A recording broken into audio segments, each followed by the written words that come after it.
Mike Crowley, welcome back. Hey, how's it going, Ian?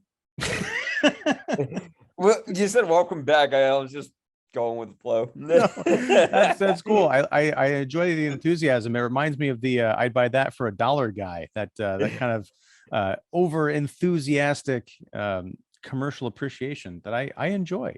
But we are talking about. We're going to do an oddball double feature tonight. We're going to be talking about two movies, hence the term double feature, both by Paul Verhoeven, both celebrating anniversaries this year. RoboCop turns 35 from 1987. And in 1992, we had Basic Instinct. You couldn't get more different in terms of films, but they both were directed by the same person. Both the special makeup effects done by the same person, which I had no idea until watching Basic Instinct. I saw that Rob Bottin's name popped up. Rob Bottin from, like, I think his opus was The Thing in 1982. There were makeup effects in Basic Instinct. The opening scene. Did you watch the unrated version? Yeah. Okay, all the stabbings stuff and like that. Yeah. Okay. Mm-hmm. Yeah. I don't think he was doing Sharon Stone's like eyeliner and lip gloss and stuff. I'm talking about like the graphic effects. So Right. Yeah, tell me about now. You didn't rewatch RoboCop for this conversation, I take it, but you know the movie by heart, if I am to believe you, sir.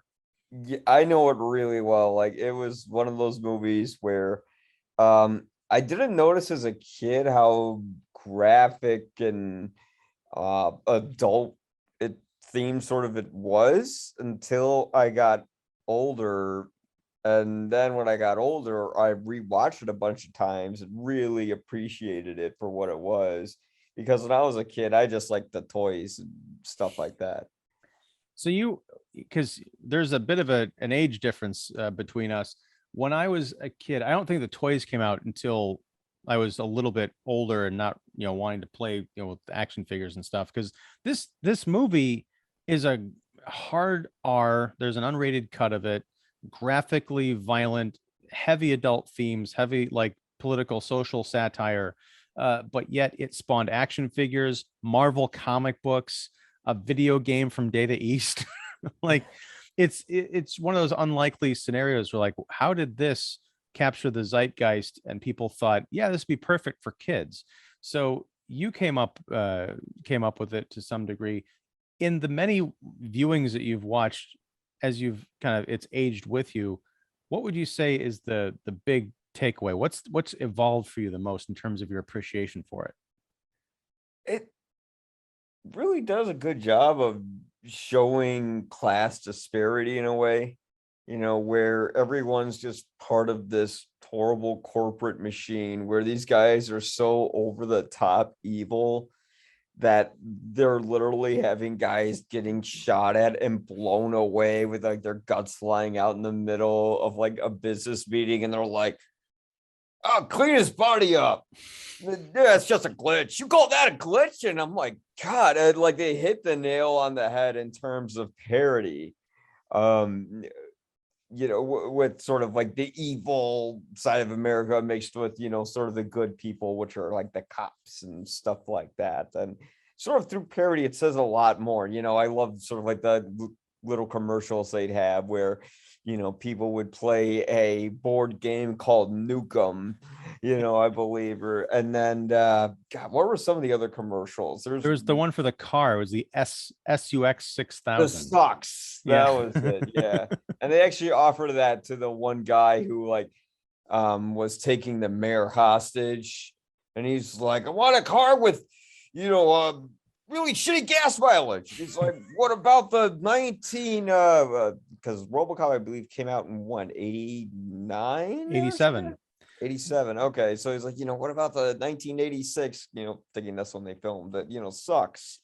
So yeah, it's great how they just sort of capture what's wrong with this country, and using Detroit, unfortunately, as a backdrop, that's kind of created a parody of itself in real life, where if I remember correctly, Detroit was gonna create their own RoboCop statue, which okay.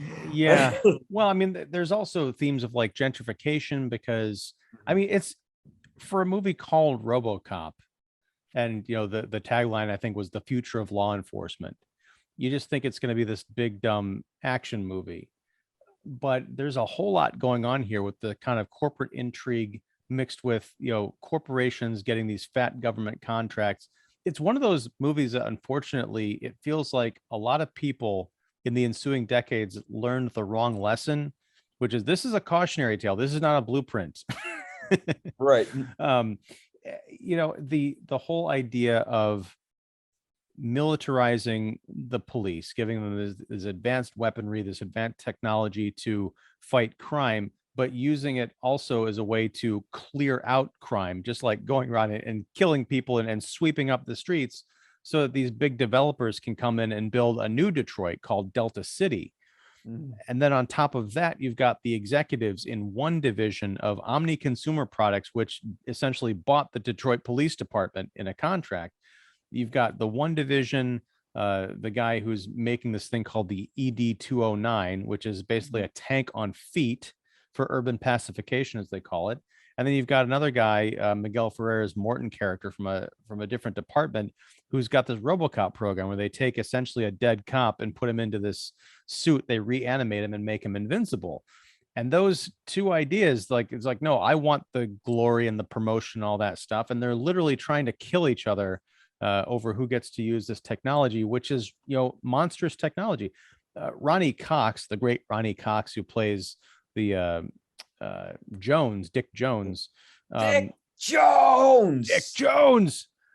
He says to Miguel Ferrer's character, I think he calls that an abomination or your unholy machine or whatever. He's like morally offended at this idea of this Stephen King type creation of a reanimated cop body. And he's kind of right to be, offended. But then again, he's also the worst of all these characters. Dick Jones, yeah, he is the most evil one. I mean, at first we think it is Miguel Ferreira because he's just such an obnoxious little twerp that you feel happy to see. Clarence Boddicker, which is, what was his character's name in that 70s show? Red, yeah. To see him drop a grenade in and kill that guy, which by the way, man, of all those sleazebag horrible antagonists, I RoboCop really captures how horrible and evil they must really be, because of that hard R rating. You can hear them just sort of speak with the lingo that those sort of people do. They do terrible. The way they kill Murphy is so this movie, although it's complete parody, it feels extremely realistic at times. When Murphy's killed, it's like you almost feel like you're in that hospital bed, when he loses his life in him. Just how everyone in the room just kind of casually doesn't even care that he's dying, in a way where he's like, oh, we lose him, okay, which is probably what it's actually like. But that's the thing, is really made it stand out. RoboCop is not parody, it's satire, and there's a difference. Right. Satirical things can have elements of parody in them, but parody, well, I guess there's these little touches, like we're talking about the commercials and stuff, but those are more of a dark mirror to hold up to America to say, if this were our future, this is where we're pretty much headed. But yeah, there's some real darkness and brutality. Peter Weller as Officer Murphy, who becomes the RoboCop. There's a moment where he and his new partner Lewis, played by Nancy Allen, they track down these druggies and gun runners to an abandoned factory out on the outskirts of town. I think Freddy Krueger holed up in there once, but they think they've got the drop on these guys, but the bad guys, there's 6 of them. They get the better of the 2 police who don't have backup. And when the look on Peter Weller's face, when he understands the situation that he's cornered, is just, I can't quite describe it except to say that that's probably the exact look that I would have. And it's a subtle look. It's not like, oh my God, I'm screwed, or I'm going to take all of you on. It's like, oh, this might be the end of my life. Yeah. And he's scared, but he still has that. Yeah. Yeah, he's got that professional facade about him, but you can tell he's a little bit freaked out. And the way that they toy with him, and especially in the unrated cut where you get to see all of those, horrific Rob Bottin, the amount of squibs and blood that are just popping off. I don't think there's that much blood in a human body, but it looks believable. Yeah. Well, because it is so grotesque, like it makes it so like, what did they have that in the unrated cut where you could see that one squib on his forehead in the final kill shot like to him? Because that's the one that really made it stand out to me. I think the 11-year-old version of me would have known this by heart because I was reading like Fangoria magazine, all these things that had like, stills and stuff from that they took out. I don't know about the headshot thing. I'm pretty sure the hand getting blown off was Oh not God, yeah. shown, or it was at least cut up because wow. And in the Blu-ray I was watching, and this is not, I think Arrow put out a new Blu-ray or new 4K of this. I still have the one from 8 years ago. Whenever they did the remake of RoboCop, they put out a reissue of the first one, and they made the cover look like the remake, kind of. Oh yeah. So it's still, they hadn't cleaned up the effects enough, but they reincorporated the unrated scenes into like the R-rated cut. So there's definitely a switch in the quality of the film. Mm. They tried, I think, but they didn't quite succeed. Like towards the end, when Clarence Boddicker gets the info spike through the neck, that's a gusher, man. But when you watch it on the unrated cut, you can tell it looks almost like dailies. It's really it's really kind of bad. But when was that how they killed him in the end? I'm trying to remember how they killed him because they dropped the crane on him, I believe, right? Or no, they Then had the crane on Murphy, yeah, and then Murphy, no, I remember Nancy Ellen blew him up with the gun. she she blew up Ray Wise's character, who was the guy in the tower who dropped Yeah. the refuse onto Murphy, and then she shot that giant cannon at the tower and blew that up.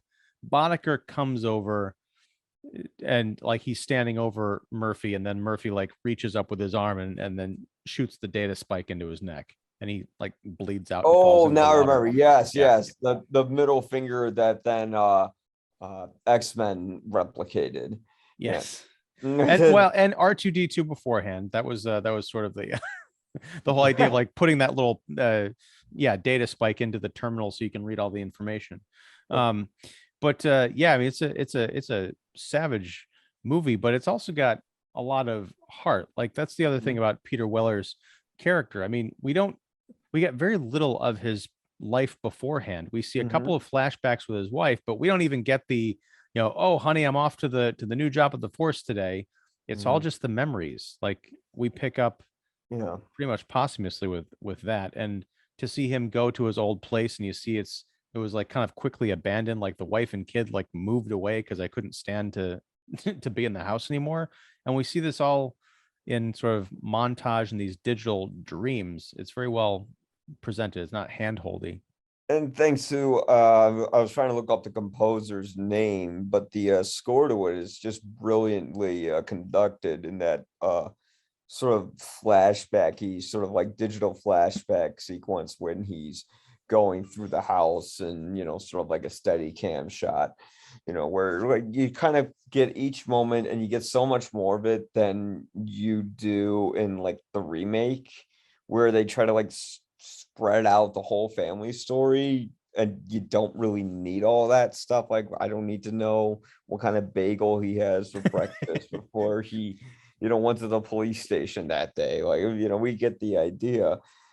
It hit all the right levels, like with its cynicism but with its heart at the same time, where this wasn't the kind of movie that Paul Verhoeven wanted to do. There was some like behind the scenes video I saw way back, it might have been on the DVD, I'm not sure, where I think it was either his wife or his agent gave him the script. He read the title, it said RoboCop, and he said, "What is this? This is rubbish." And he threw it on the ground. But then he picks it up and he begins to read it. And, he started to pick up on, the whole thing about, warfare, between us economically, or whether it be us militarily, and kind of presented it in this sort of, I guess it would be a satire then, or whatever, whatever it would be, but sort of like this cynical, but kind of this, it's like this disturbing but funny look at American life, but it's not like too funny or too over the top where, it has to use its humor as like a crutch, or its high concept as a crutch to really give its characters that have a lot of strength something to lean its legs on. Well, it is cynical in a lot of respects, but what I did like is that the heroic characters in the movie, they are not cynical. You get the full spectrum. You've got the evil corporate robber barons essentially. Then you get the street criminals. Then you get the cops who are overrun, overworked, underpaid, who are trying to do the right thing, but they're just they're fed up and they want to go on strike. Then you get Murphy, who is a transfer from a more affluent part of town, like Detroit South or Detroit North or something like that. And there's like one line of dialogue that explains what's going on. Like OCP is moving cops from those areas into old Detroit or whatever. I sort of is backup, but you almost feel like there's a sinister motivation behind it too. But Murphy is, he's a believer. He's a good cop who essentially has his mind wiped and has to find his way back to remembering who he is. And at the end, we do get, he regains his identity because the old man who runs the company, after Dick Jones gets blown out the window spectacularly, he says, "What's your name, son?" He says, "Murphy," and he turns and walks out. There's some like American flag business, but it's heroic, it's patriotic without being jingoistic, because this is that rare film I think talks about America and presents the ideal and the shadow in a way that you could be the biggest flag waving gun loving whatever, and be like, yeah, this movie kicks ass and it's awesome and the good guys win, or you could be like, this country is screwed and everyone's in it for themselves, and you can come away still feeling like that, but there's a little bit more balance towards each of those positions than you might think going in. Well, there's a bit of an honesty to it too in the end, where you would expect, like you would expect that, and they probably did this with the remake, I'm not sure. You'd expect like the main character to take down the big bad OCP corporation. He doesn't do that. He kills the CEO, and followed by like one of the other like guys on the board like giving a thumbs up after he was killed. And then he has the one liner, and in a way the movie's kind of saying like, this guy knows he can't change the system, he's a part of it, but we can live with it in a way. But it was like something I never like noticed before in the movie in a way. And I didn't really notice until you mentioned that. That's a great point. And my recollection of the remake, I only saw it one time. I enjoyed it. I was able to separate, like, it's a different thing. Partially, a lot of it had to do with Michael Keaton, because I think he's great in that. I think Joel Kinnaman did a really good job in the main role. And it's, it's similar enough that it's kind of annoying in parts, but it also has its own voice in some other parts. And I think in terms of, instead of a straight remake, it's an update. Like, what if this movie took place in, knowing what we know now about technology in the 20 years or whatever between the films, what would that look like? What can we do with the story? I think it's fine. It's not great, but it's fine. I thought it was just okay. Yeah. I didn't think it was horrible. I shouldn't be like, I don't mean to constantly being like, oh, unlike the remake, but it's like, it just kind of comes to mind when I'm watching it. Like, oh yeah, like I keep thinking of how this movie presents how less is more. Yeah. And that movie tried to do more with more, but they didn't try to do too much. It's just kind of like forgettable. Yeah, it was a nice try, I think. Yeah. But no, until you said it, I didn't really pick up on it. He doesn't take down the corporation, and that's the thing, is like, when you look at the old man, as he's constantly referred to, Dan O'Herlihy, is the president of Omni Consumer Products. You don't get the feeling, you almost get the feeling that he thinks that his business is doing the right thing by coming up with this technology and these programs to like make to help police officers do their jobs better. You've got these Ed 209s and these RoboCops. They're essentially either non-living things that never need to go home to a family, never need to sleep, or they are fallen cops who have that experience that can be used and they're more agile and stuff.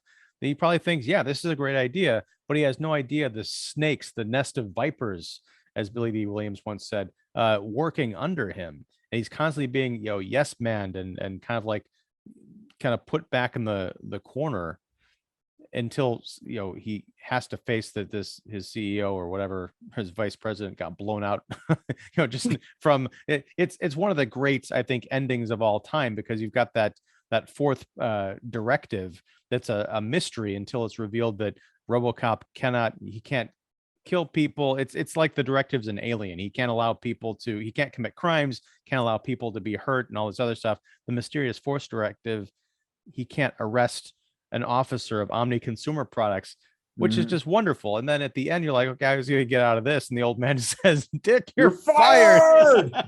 And so, thank you. Bang. Still gets me. Timing. It's like I almost stood up and cheered watching this in my bedroom. It's such a great moment. God, I would have loved to have seen it, when it came out. I don't know, but I don't think I was alive then, unfortunately. You're killing me, Mike. You're killing me. I was too young to see it in the theater, but my parents rented it on VHS. I think like right when it first came out. So I was 11, and they're like, "Yeah, let's watch this movie." And I'm like, "Awesome!"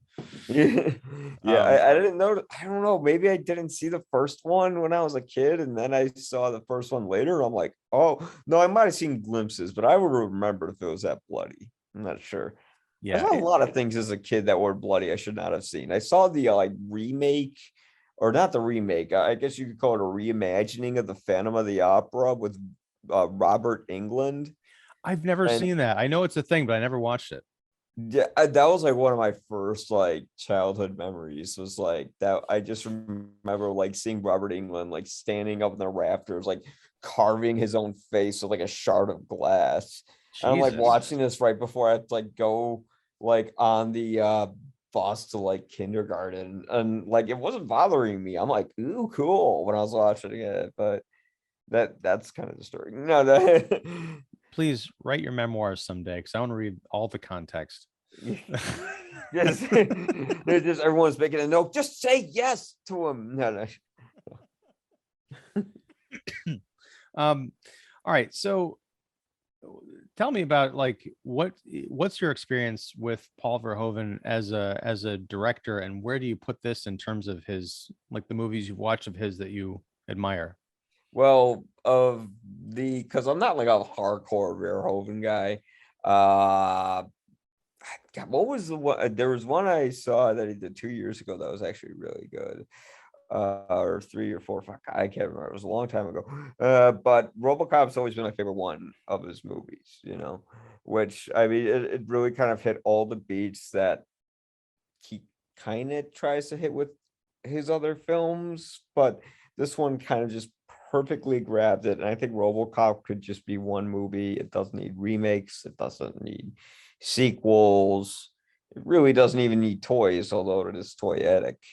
It's just something that exists for its time. It really does, like, in a way, kind of capture the era it was made in. Everything is very over the top, with the blood squibs, and I mean they had the guy with like the mutant stuff on his face after he gets hit with the chemicals, and he gets hit with the car and he blows up all over. Like, it's one of those movies where you're like, wow, that was a very 80s film, but it's timeless at the same time, and that's why it's so special, and it shouldn't be touched or mingled with. Yeah, I agree. And one of the things that I loved about it is such a singular movie. They're the criminals, the gang, led by Clarence Boddicker. They're not overacting. But in any other context, you'd probably say, oh, these guys are overacting. But Yeah. the thing is, they're all insane. Well, they're Like, horrible, disgusting people, you know. Like right. this But movie makes you understand why Batman beats this shit out of criminals. Like you're like, oh, I get it. Like I mean, like you don't feel bad. Oh, you ever see that action figure, by the way, of the guy who got shot in the dick, the rapist who got shot in the dick? Yeah, there's there's an like a action little, figure of that. yeah, there's like a little fake. I think it's like a meme someone created, but Oh, I okay. bet they do sell it. When I go to my next like con or whatever, I'll see it. I'll be like, hey, do you have the guy who got shot in the dick in RoboCop? Oh, good. You're gonna have to censor all this, aren't you? No, no, Oh, not good. at all. Oh, Um, this but is kicking the seat after dark. that's right. If you find that action figure and it's reasonably priced, if you buy one, I'll buy another one off of you. That sounds amazing. Um, but no, but the thing is, like, well, first of all, let's start with the names of these characters. In other crime movies, they've all, like, the street gang has, like, tough names. It's like, Nails or Blades or whatever. The leader of the gang, the guy that you do not want to mess with, is so badass and dangerous and intimidating that he can use his regular name. I'm Clarence. Yeah. Clarence Boddicker. The toxic waste guy, his name is Emil. It's like That guy did not look like, yeah. but An the thing is, like, Emil. yeah, the Emil character, who would later go on to, he's been a character actor for a long time, but I remember he showed up as a recurring character on ER for a while, and I thought that was just so strange. Oh my But God. it was like a dramatic part. But he, like the scene at the gas station where he's going to fill up his tank, and there's this nerdy guy reading like about geometry or something in the gas station, and he just kind of goes up and intimidates him, and he's kind of like messing with him, and you can see him getting amped up, and like all of his insecurity of, like, this college boy is, thinks he's better than him, even though the entire conversation, the guy inside doesn't say a word, No, but Emil he's is sitting having an with his entire book. conversation, an imagined You think conversation you're with this smarter guy. than me? Right.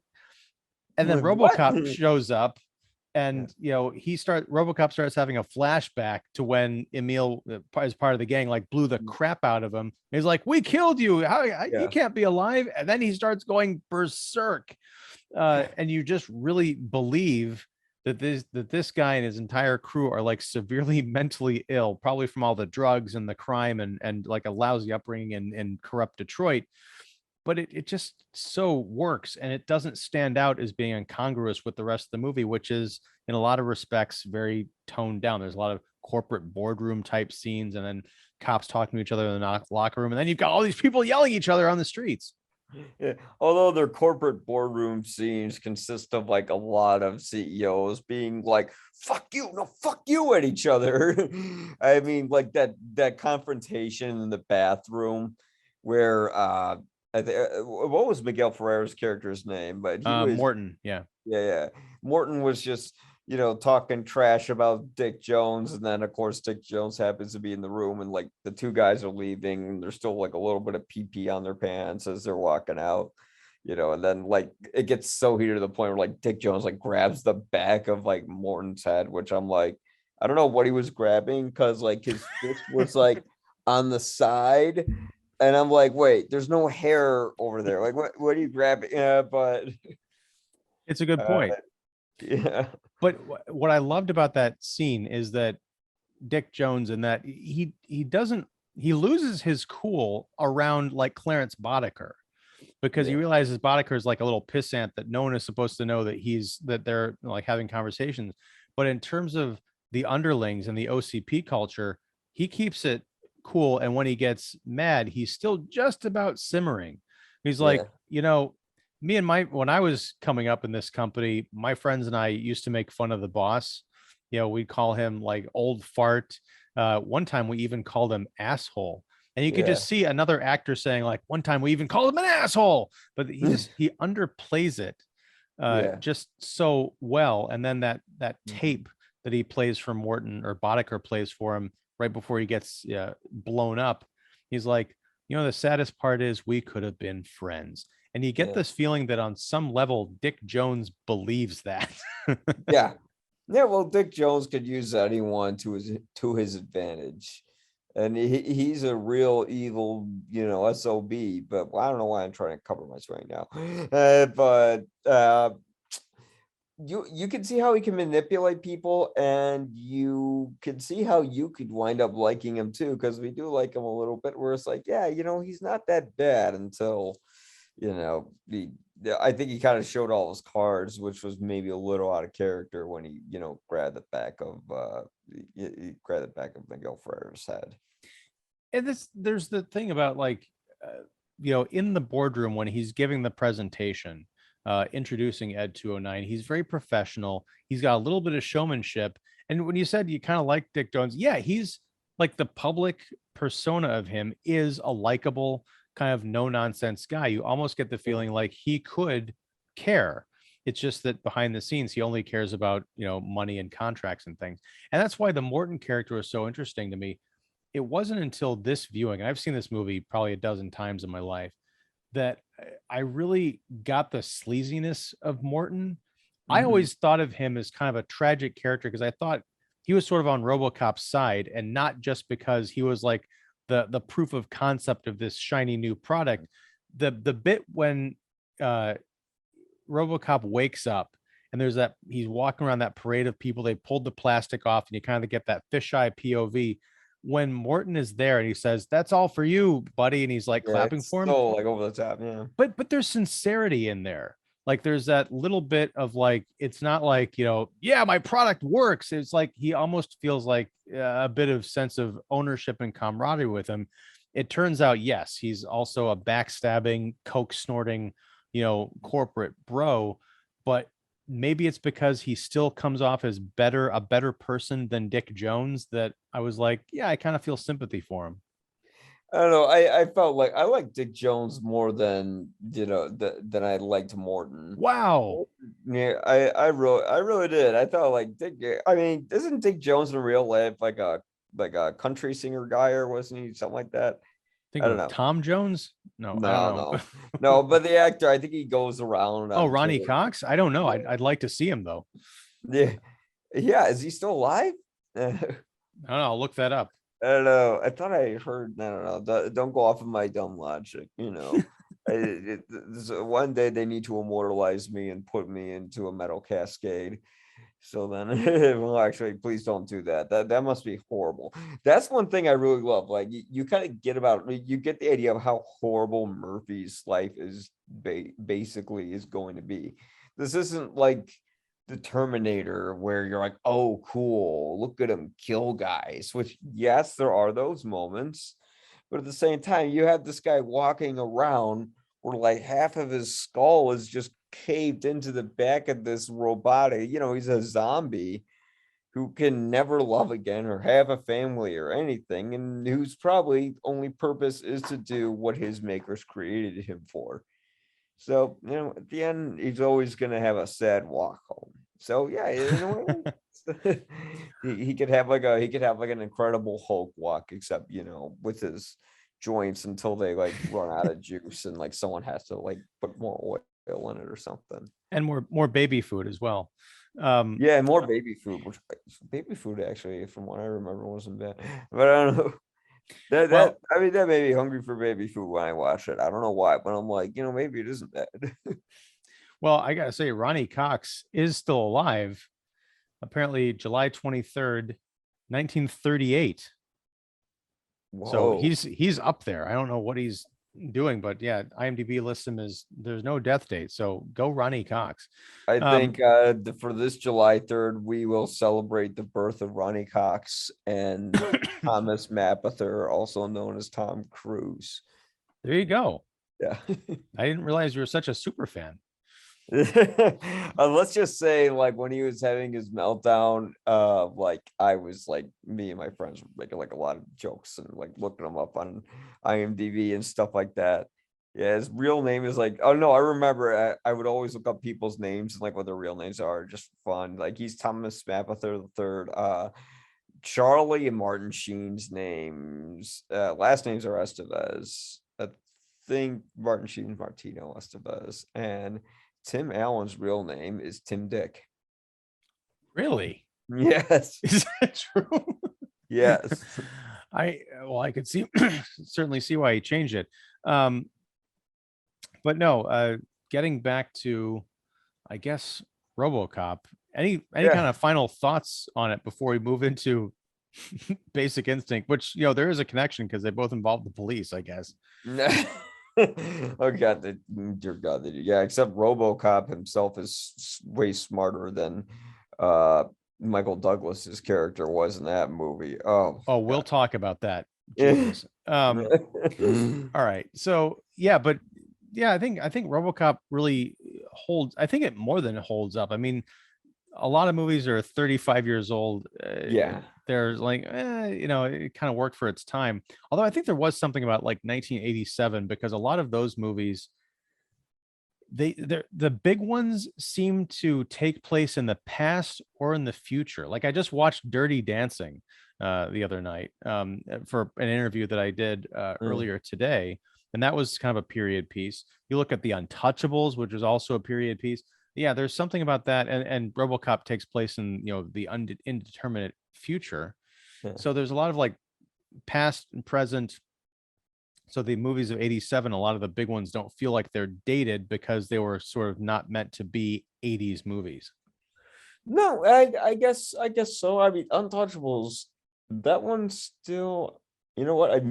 Funny thing is I've never seen Untouchables, so I have to put Hmm. that on my list. When it comes to 80s movies, there's a lot of 80s films I still have not seen.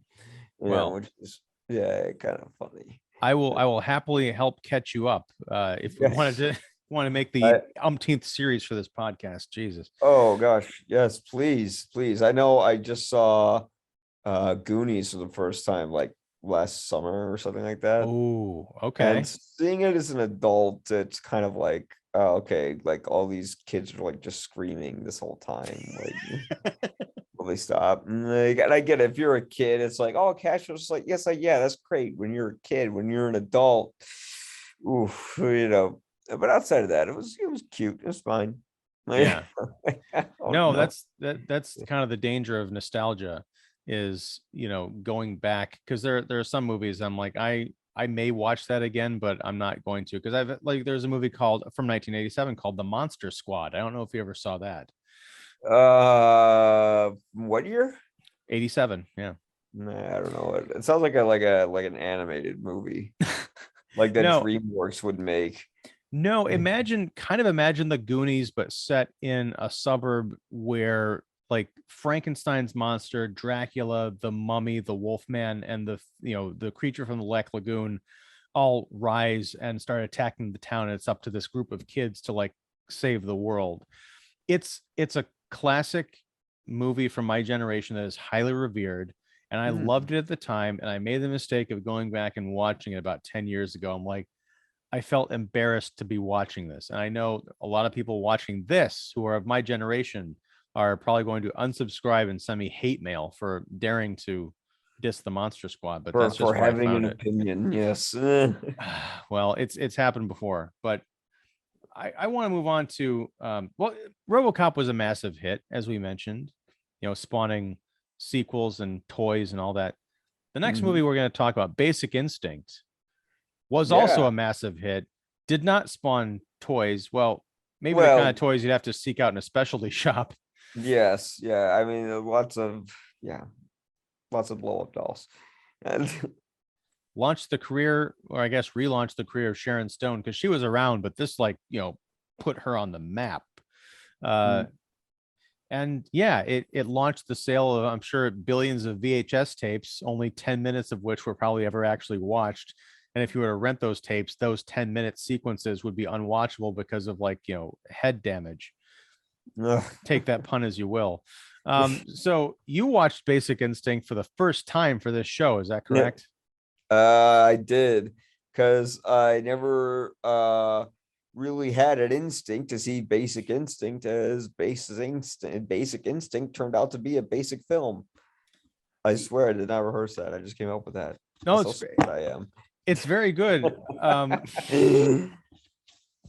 I remember the Mad Magazine parody of this movie Yeah. from 1992, and they called it Basically It Stinks. Basically, it stinks. Was it with Jay Sherman? No, no, it was not the critic. It was Uh, just yeah, but I you know, because again, there's a bit of a generational gap between us.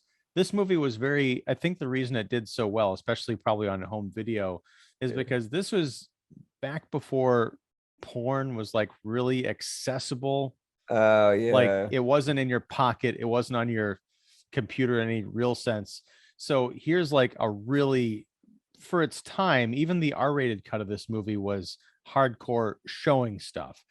Hence the reason that, Sharon Stone uncrossing her legs in an interrogation scene and showing that she wasn't wearing underwear, even for that split second. Wayne Knight's reaction, Newman from Seinfeld, because he plays the district Yep. attorney who was in that interrogation, his reaction of like the sweaty lip, and he's kind of like leaning over to see if he could see Yeah. more, but then trying to like, peel himself back. That was like everybody. He was the audience at that point. Yeah, well, and Verhoeven knew that exactly. I mean, Paul Verhoeven has been doing a lot of sexual films for a while. Uh, Mostly misses. I really haven't seen any hits. I don't think this is really a hit because the whole time I'm watching this movie, I wanted Michael Douglas's character, Nick Curran, to die. He was a terrible, shitty human being, who basically had zero regard for human life as he's like flooring his car through traffic so he can tail Sharon Stone. Oh yeah, he's basically kind of like abusive to women, how he's like kind of sort of semi raping Gene Triplehorn. And His then therapist, yes. yeah, his therapist. Oh, of course, his therapist. I'm sorry. And then he's just kind of an explosive, psychotic asshole to everyone. So I was rooting for him to die. I think the movie, I didn't know if the movie wanted for me to root for him to die. And even if it was, it's still not that smart because he's such an unbelievably horrid person to have to sit through that I just wanted Sharon Stone to grab the pickaxe and kill him already because that's what was going on the whole time. And I had not watched this movie in, all the way through in a long time. I did see it in the theater. My dad, God rest his soul, took me to see Basic Instinct. Well, your dad and my dad have something in common. They both like to show us inappropriate things. When I was a kid, my dad would watch Oz in front of me, followed by G-string divas. I loved Oz, by the way. Yeah, It's so great to it's see J.K. amazing show. Simmons. Like J.K. Simmons is now the face of Farmers Insurance, Yeah. as opposed to 25 years ago. He's the one character that didn't show his ding dong in it, and yeah, the most success. But he did show his Nazi tattoos or whatever was going on. He was like Hopefully they were fake. Yeah. right, but he was like the cruel gay Nazi guy, and wow. But Wait, was he gay? Or well, I don't know. Like everyone in prison became gay in that yeah, show. I don't know if that was specifically him, but I know he made Beecher his cell thing. But back Yeah. to Basic Instinct, I guess.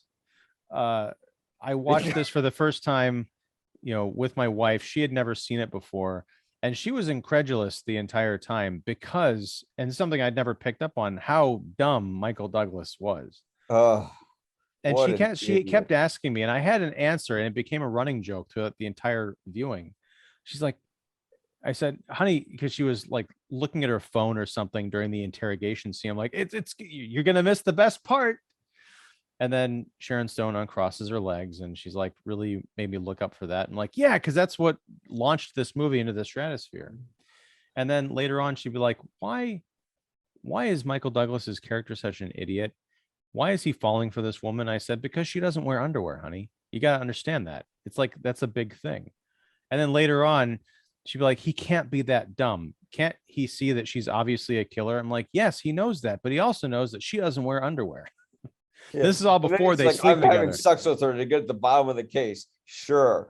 What if in the story she wasn't smoking hot? Let's just be honest, what if she looked like, like the maid or something like that, Or would it, the other serial, the lady that her character befriends who killed her family, that like 65-year-old lady or something. If that had been the main character, yeah, yeah, no, this yeah, half this there, movie is the I don't exactly know what you'd call it, but the young attractive Hollywood actress taking off her clothes and being launched into stardom. I mean, fortunately for Sharon Stone, she is a hell of an actress regardless of this particular part.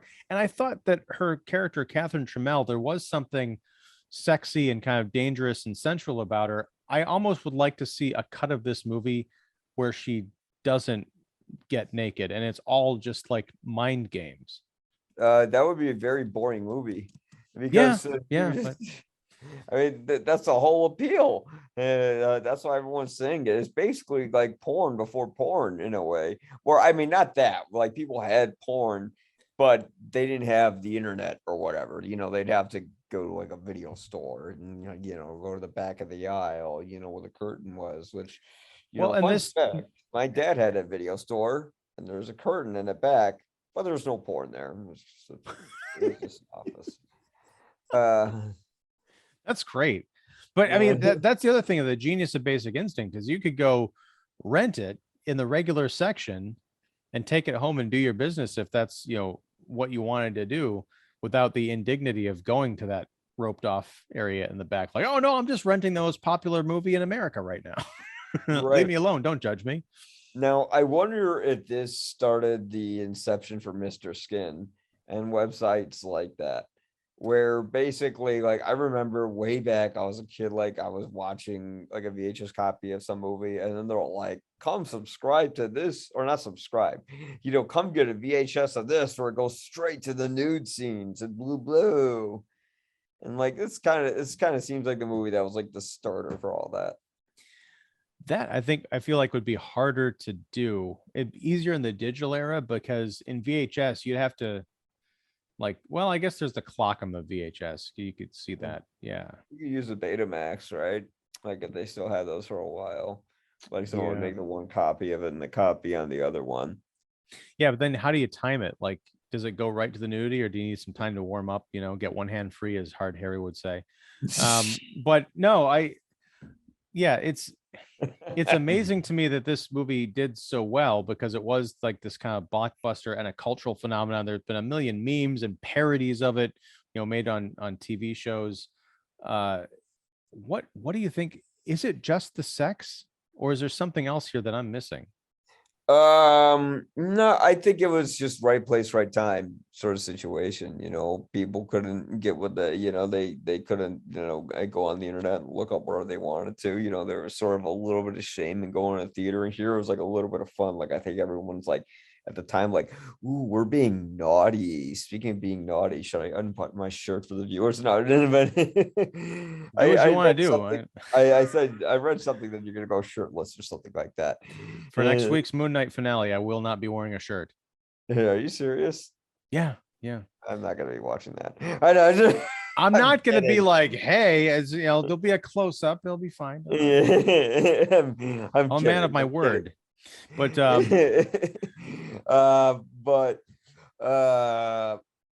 But what were we talking about? I just thought about you shirtless, and now I can't stop thinking about it.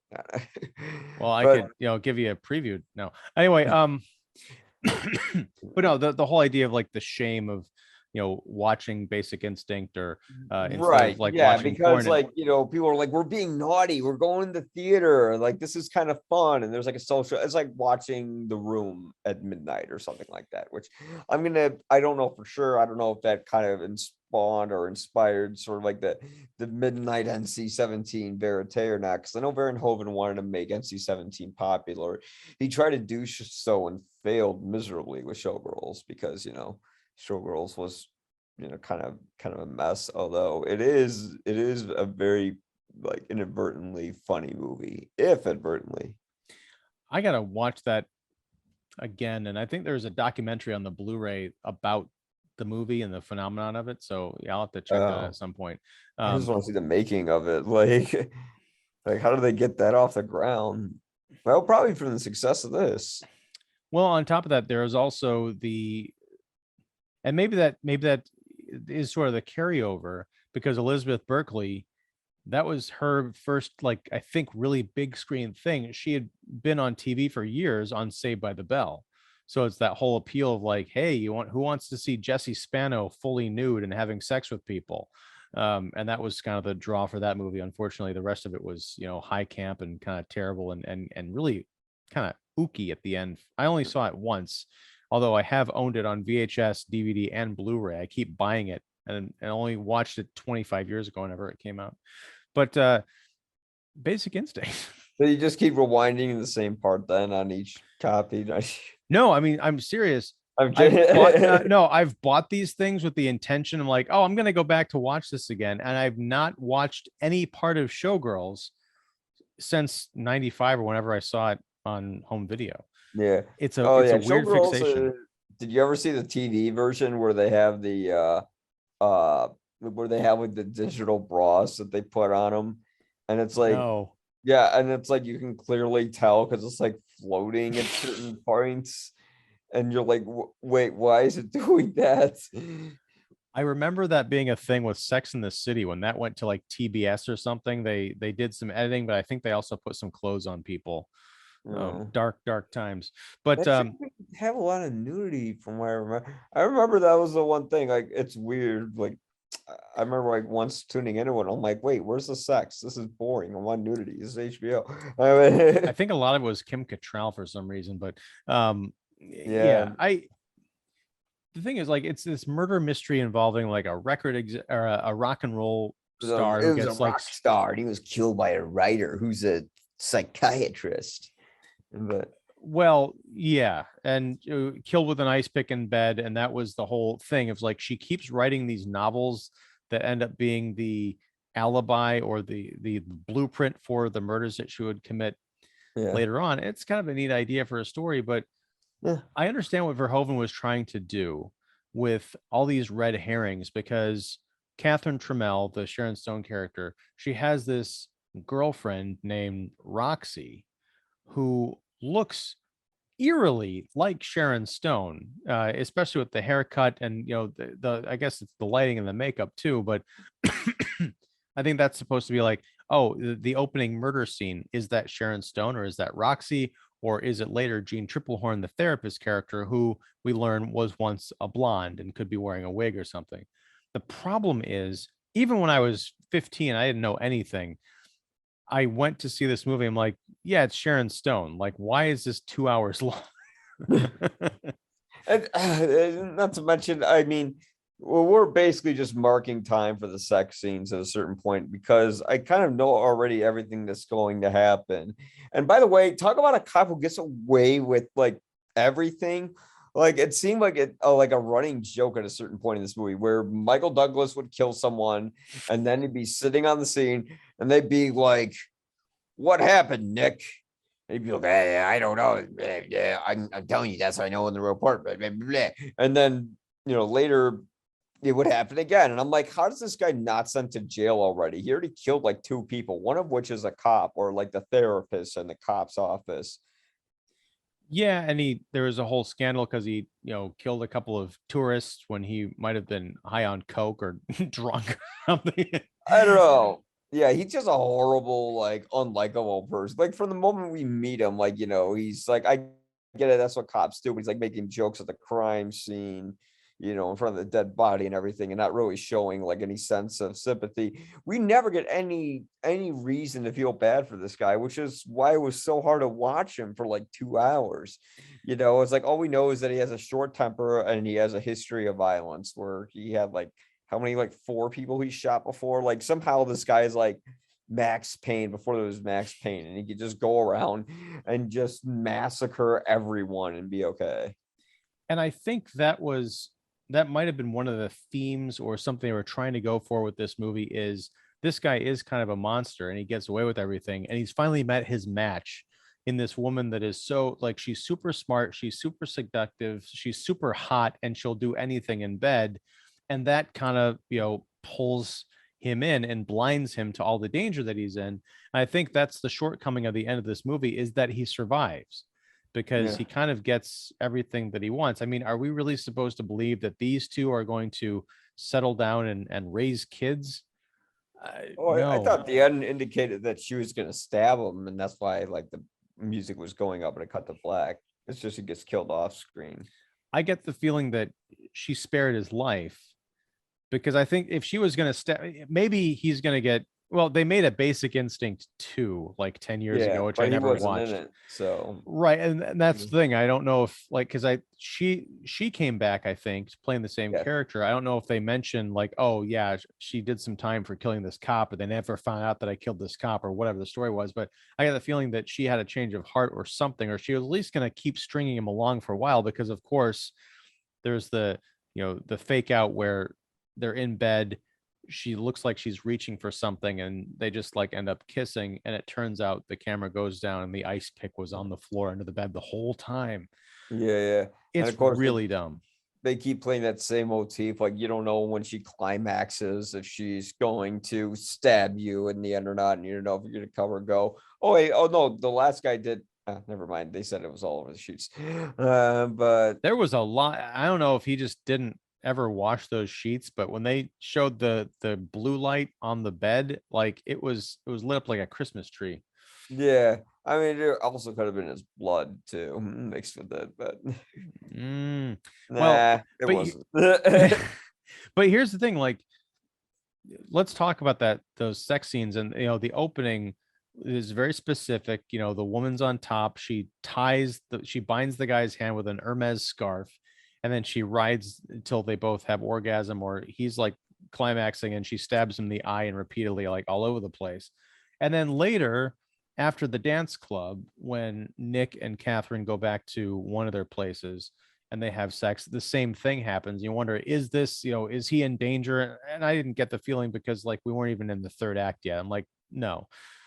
By the time they got to the last scene in the bed, I knew even at 15 that he was going to be okay, because the way that scene was shot, it's in the daylight, and it's Sharon Stone is acting as if she's so tired of doing that same routine that it looks rushed and just bored. It's boring. There's no tension to it. Yeah. I feel like if they were going to actually kill Michael Douglas, they would have shot it and edited it and had the same music, and it would have been a night to be a perfect mirror of the opening scene. Yeah, well, because I don't care about him. Like when we finally get to the end where he does or does not die, I feel like if he doesn't die and he did live, that just makes everything the more insulting, because he has done nothing to earn that. And if that was some sort of commentary on police brutality or whatever, I don't see how that is exactly effective, since you have Verhoeven, who made a movie like Benedetta, which is a far better erotic thriller, Mm. where you absolutely get the idea of his anti-religion ideas, stuff like that, which I'd see again to see if I liked it or not. I certainly liked it for one reason, but the other, but as a movie, yeah, I worked in general as a whole, but like he did a far better job, sort of criticizing religion with that than he does criticizing whatever, if anything, he was trying to criticize. Yeah, I don't know that it was necessarily a statement movie of any kind. Yeah, I will say that Nick's partner, Gus, played wonderfully by George Zunza, yeah, an actor whose name I can say perfectly in my head and never out loud. Uh, I loved Gus because he yeah. was sort of the voice of reason. He was like, you don't want to do that. You want to stay away from her. She's trouble. And at the end, when he's like falling down, drunk, he's wearing the cowboy hat and everything. He's just like, screw it. I'm going to yell at people in a diner. I don't care. When he buys it, I was like, okay, there goes the one like demonstrably good person in this entire film. Even Jean Triplehorn's character, she turns out to be duplicitous and a bit, kind of off her rocker in some respect. But yeah, the Gus character I thought was, I would rather see a movie about him, just his life as a cop, and then Michael Douglas as the supporting character that he has to try and keep in line. And I could just see that as like a buddy comedy, like Gus is like just getting drunk in the bar, and he sees Michael Douglas like walk away with another hot suspect, and he's like, oh, he just like eats like more wings, and that would just be like the whole show. But It's like Cop Cheers. Yeah. yeah, it would be like cop cheers. Exactly. I mean, Jesus, the amount of times I had to watch Michael Douglas just uncontrollably like just screaming at people every time like he was, confronted about anything. You could just be like, "Oh, Michael, is this your phone? Does this look like my phone? No, stop it! Fucking phone!" Like, Jesus Christ, man. Yeah, he was a bit unhinged. And Yeah, which I mean, and the thing is that I just remember like way back, wasn't he like reported for being like a sex addict or something like that in real life? I think there was And then, I th- now don't quote me on this because I was actually thinking about it in the yeah, scene where he's going down on Sharon Stone. I had yeah, this weird flashback to a news story from around this time, maybe it was a little bit after, where it's like, yeah, I think he had to go to like therapy, like sex therapy or something, because this movie really fucked him up. I might be getting that wrong, but yes, I think there was some kind of a history there. Don't sue me, yeah. please. I mean, just like how much and I'm guessing it was Paul Verhoeven's direction. I mean, it was hilarious when he climaxes like in that first scene, and his head goes like, "Rah," like right up in the frame like that. I'm just like, so is she pregnant now? Or No, he's done so much cocaine and booze in his life that nothing is surviving. His sperm are like yeah, falling over themselves. because that went deep, deep, deep inside. But anyways, no, I mean, it's a film where yeah, I got the whole motif of, oh, is she gonna kill him or is she gonna let him go when they're about to climb? Like, who cares? And at that point, I'm just going, you know what? This movie is kind of sleazy. This is something you'd see that I don't know how it kind of like got good reviews at this time, because you're just kind of watching the story about this sleazy dumb detective being manipulated by this smart woman, which I mean, I guess someone could make some kind of statement saying, well, you see how it shows that they're making a movie about women who are intelligent and men who are reactionary, and yeah, which, yes, point taken, that's true, but at the same time doesn't really kind of go anywhere beyond that. It's just kind of, it's like, okay, he's an idiot, and these women who are nice and measured kind of are able to manipulate him, but still one of them gets shot, which sort of puts that point to rest. Yeah, I mean, I think this movie would have been better if Michael Douglas's character had been more of a match intellectually for her, and still get kind of, fall and be put into a place of danger, have his career and his life in jeopardy. But it's not even a cat and mouse game. It's like a cat and a saucer of milk game. Because he is just there, he's not even registering anything that's going on around him, which I kind of loved about it, because I never realized, just probably because I'd only watched literally like 10 minutes of this movie over and over and over again, because I was a red-blooded American teenage boy in the Yeah, early of 90s. course.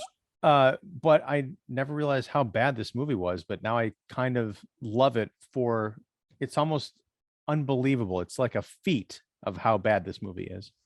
Yeah, and I wonder if the sequel is as bad, or because I know it's corny and I know it's bad, but I wanted to see, like, because I know it got like absolutely trashed by critics, but I wonder, well, how did this first movie get so much acclaim? Like, it's sort of over the top, and in the way like RoboCop, a bit satirical. Like, Paul Verhoeven must have been like, okay, how can this guy be like a suspect at two murder cases and still like go home to his apartment at night? That doesn't make any sense. Well, I mean, But because we're talking about two Verhoeven films, I mean, let's talk briefly about how this movie is directed. Certainly not, written, it was written by Joe Esterhaus, but mhm. I think it looked really good. I really was impressed by the opening credit sequence, which is like this kind of The prismatic, kaleidoscope or whatever. yeah, Yeah. and you see the woman kind of like thrashing herself around, but those Yeah. credits go on for a while, and she was doing that position for several minutes on end, I could see her getting. I feel like she'd be bored. But you're supposed to, I think, take it more thematically, like a James Bond type of opening. They're not really women; they're like female shapes or something like that. Right, exactly. But I think the movie looked But good. I thought like the dance club scene was kind of fun with the Roxy and Catherine and Nick in this like weird battle for attention. I think it looks great, and maybe that contributes to like the artful sleaze of it becoming a blockbuster. Story wise, it all falls apart. oh, okay, that's why Verhoeven doesn't just make dumb, sleazy films. He does have an eye, Mhm. and he is able to incorporate that with a lot of his projects. He knows how to choose. Like, I think a lot of his movies are sort of shot. If he doesn't, with a lot of wider lenses and stuff like that, and you see more of the action, and he intentionally chooses more of the shots, especially sort of the repeating motif with the sex scene isn't something that's just uh that's being acted by the actors, but there's sort of a visual style to it that works along with it. Unfortunately, the story's kind of flat, but of course when he makes something like RoboCop or or Total Recall, Mhm. those are more memorable films. Starship Troopers I actually have to see. I remember I didn't see as a kid because I was like getting it confused like Power Rangers, and I'm like, why don't I want to see this dumb thing? But You want to talk about like a social commentary? Yeah, Starship Troopers is where it's at. yeah, because Um, that's like about like military, just kind of being bullies everywhere, I'm guessing. no, it's about essentially the well, you're not completely far off, but essentially Earth gets, and I haven't seen it in a while, but Yeah. uh, Earth gets overrun by these giant alien bugs. And it's not even really an alien intelligence for most of it. It's just like, imagine if we discovered, or 700-foot tall like scorpion locust things discovered us, we would rally and like try and fight them, and that includes recreating ourselves as a fully militarized society. Mm, But it's also a parody of military culture and that kind of stuff, or yeah, satire, yeah. I guess. But Right. But yeah. this one's more, yeah, this one's more like this one tried to play itself straight. And I think that's why it didn't work as much as he's fun. Paul Verhoeven works when he's clearly doing some kind of satire. Because even Benedita was like a satire to a certain extent. I mean, the woman, I don't know if you saw it, but Mm. someone takes a crucifix and puts it, where the sun don't shine, and has sex with it. So Well, I mean, that they did that in The Exorcist. they did do that, didn't they? Oh Well, yeah. in the See, I don't know the that kind of context works of. within the context of that of Benedita though, like, and within the context of the whole idea of religion and fear and things like that. Hmm. But yeah, and The Exorcist they did that too. But then again, that was Satan. It's like it all depends on no matter what you do in the movie, it's the context and how you do it, whether it's like tasteful or not. Yes, Yeah, context is key. yeah, exactly.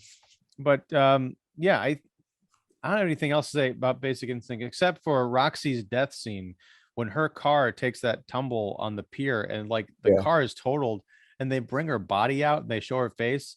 There's like no scratches, yeah, she nothing. She's looks like totally perfectly fine. made up. She looks beautiful. Yeah, she looks like she just got out of the makeup chair. And Yes. he's like, "Oh no, Roxy, I feel so bad. I killed the wrong person." I mean, come on, even in that part, the cops when they're saying, "Are you kidding me? You're insane? You're out of your mind?" You're like, "Yeah, you know what? Usually they say that in movies, and you're like, nah, they're being goofy. They're not insane." Like, no, this guy's insane. Even if this girl was killing people, like, how many more people could Nick have killed driving down the highway at full speed? Weaving in and out between cars or trucks. Oh yeah, he almost caused like two trucks to flip over. Him and Batman both didn't kill anyone inside of the truck, but whatever. But the thing is that it's like really, you don't get like this guy doesn't care about the case in the end. He just wants to bang Sharon Stone like every other guy. And And I can't, honestly, I can't fault him for that. of But course not. It's just not much for a movie. It doesn't have to be. It's kind of Yeah. like Johnny Depp in the original Nightmare on Elm Street.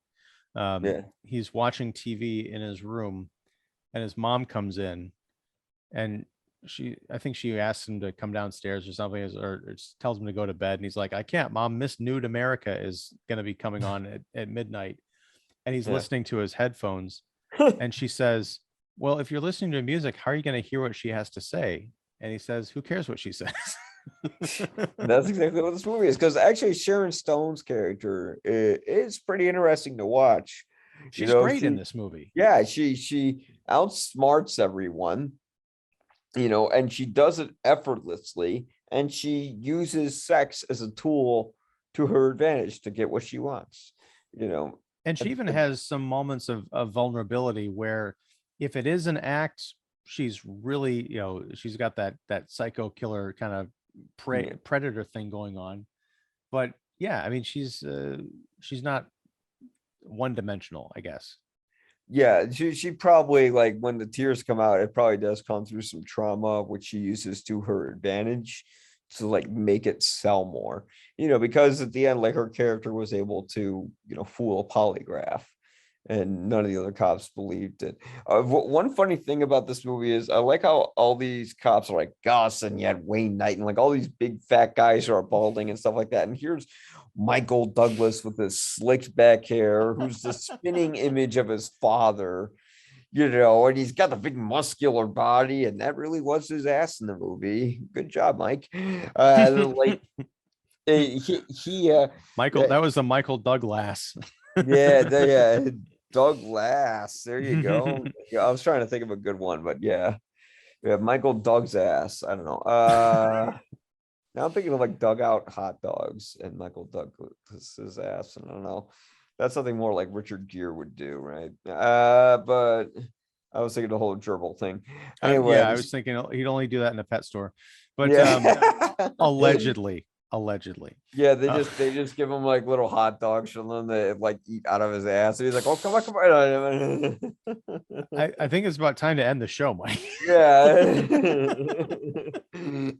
Yeah. What is it with Paul Verhoeven in that thing? Like, he does the same thing in Showgirls, where, like, she looks like she's having a seizure, and every time if someone's having sex, they're doing this almost Christ-like pose. Oh my God, I got it. All right, it's from Benedito and all that. It's like there's some sort of religious image from it. Well, yeah, I mean, I haven't seen Benedetta, but I did see Basic Instinct. But yeah, there's some crazy out of control orgasm. It's like it's selling the fantasy. I guess it's the idea that she's so amazing because he says that she's the fuck of the century, right? Yeah. And I'm like, I guess, but he seems like he's the kind of guy with the coke snorting and the hard drinking and the shooting people that he would have been into some, had access to all the crazy kinky sex he'd ever want. It's like, and based on how many, like, what's your ratio, dude? I mean, like an Hermes scarf and cowgirl should not cut it. Yeah. I don't know, but that's Basic Instinct, and that's RoboCop as well, and that's Paul Verhoeven, lightly explored. So, Mike, thanks very much for going on this very bizarre journey with me tonight. My pleasure. Anytime. YPA reviews. What do you have going on in the channel? What can people look forward to?